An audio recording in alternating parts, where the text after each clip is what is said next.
रुनुक झुनुक अवली नदिया झरोक व खोले झांकाई हो। रुनुक झुनुक आवली नदिया झरोखा खोली झांकाई हो। भौजी तोहरे रसोइया एक रोटियत भूखिया ने वाराऊ हो। भौजी तोहरे रसोइया एक रोटियत भूखिया ने वाराऊ हो। चौकत है नंदी फूट गईल बेला ना तो टूट गईल हो। चौकत है नंदी फूट गए बेला ना तो टूट गए हो। नंदी गहुआ में लगी गए घुनवा त रोटिया सपन भई हो। हे नंदी गहुआ में लगी गए घुनवा त रोटिया सपन भई हो। रुनुक झुनुक आवेली नदिया खिड़किया कोली झांकाई हो।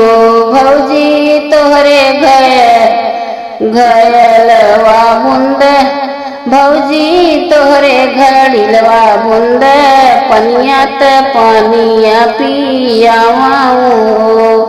भौजी तोहरे घड़िलवा बुंद पनिया तो पियसी याने वाराऊ हो। रुनुक झुनुक नदी आवै त खिड़की खोली झांकाई हो।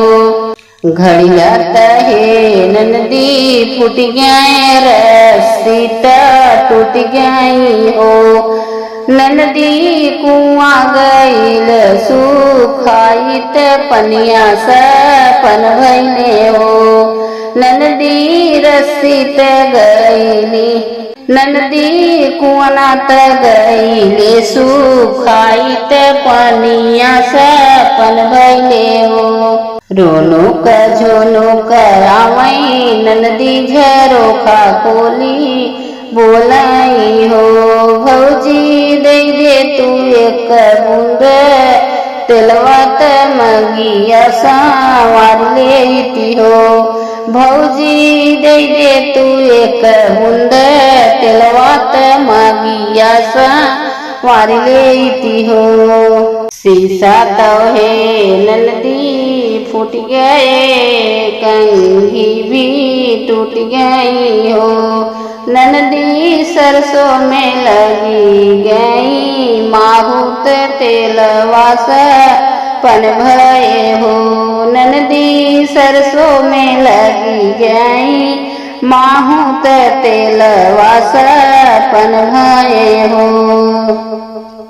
रुनुक झुनुकी नंदी आवै त झरोखा खोली झांकाई हो। भौजी दे तू बोलाई बीरन भैया त भेटी कही जाती हो। भौजी दे तू बोलाई बीरन भैया त भेट कई के जाती हो। भैया तो हे नंदी हट गईले और बाजार गईले हो। भैया तहे नंदी हट गए और बाजार गए हो। नंदी भैया के जनमल भतीजवा त भेट कई के जाती हो।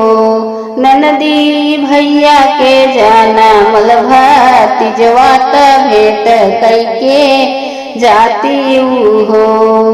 रुनुक झुनुक नंदी आवै झरोखवा से झांकाई हो।